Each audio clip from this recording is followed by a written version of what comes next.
Talk to me about masks, because I think that's really where everything starts, is that we're brought up and you say that we all wear masks and the key is to take the mask off. Absolutely. So masks are our false identities, and masks can come in so many different ways. Sometimes we could be happy but actually show that we are not so happy because we're afraid people will be jealous or people will feel as though, a little uncomfortable. Or the opposite, we can actually be deeply insecure or sad inside, but actually put on a happy face and really hide that. Those are some examples of masks.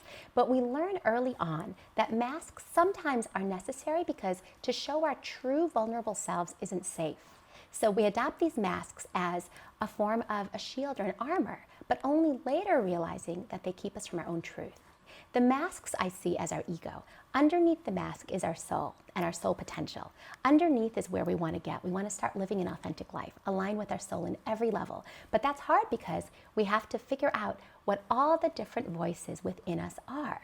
And that's the voice of our society telling us who we should be and what we should do. The voices of our parents, of our teachers, of our spouse, of our children.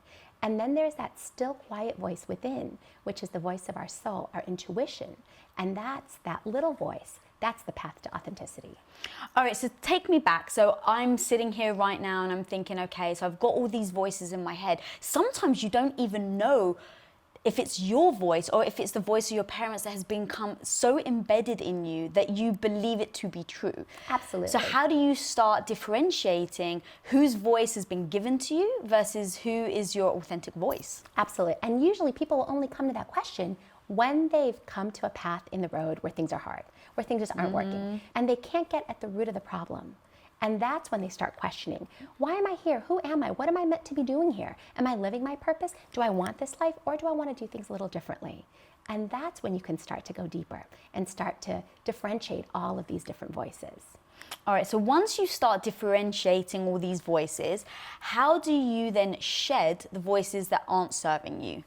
You start first and foremost making space for that still quiet voice within.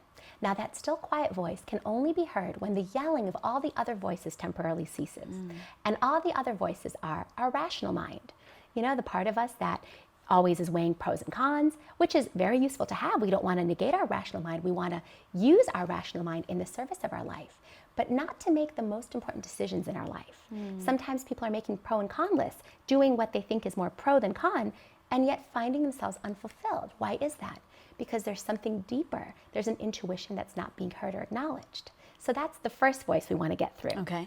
The second voice is the voice of emotions. That's another voice that could be just as loud. Sometimes emotions can speak in the service of our intuition, but sometimes they could actually undermine our intuition. Our emotions can be so strong and overpowering, our fear, our sadness, our happiness, our joy, that sometimes it could even bury that little voice within. So we need to quiet that as well.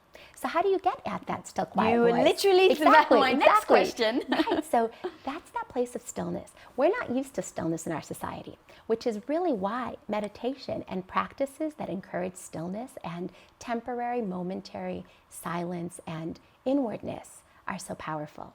And that could entail mindful meditation. It could be taking a walk in nature. It could be going and talking with some close friends, but in a very open-hearted, beautiful way. For some people, it includes traveling on their own. For some people, it's doing a 10-day Vipassana retreat of pure silence, but really starting to look within and starting to, rather than look for all the answers to your life's questions outside of yourself, really finding them in your own soul. What up guys, Lisa here. Thanks so much for watching this episode. And if you haven't already subscribed, click that little button right in front of you. Click, click, click away. We release episodes every Wednesday, so be sure to get notified. Till next time, go be the hero of your own life.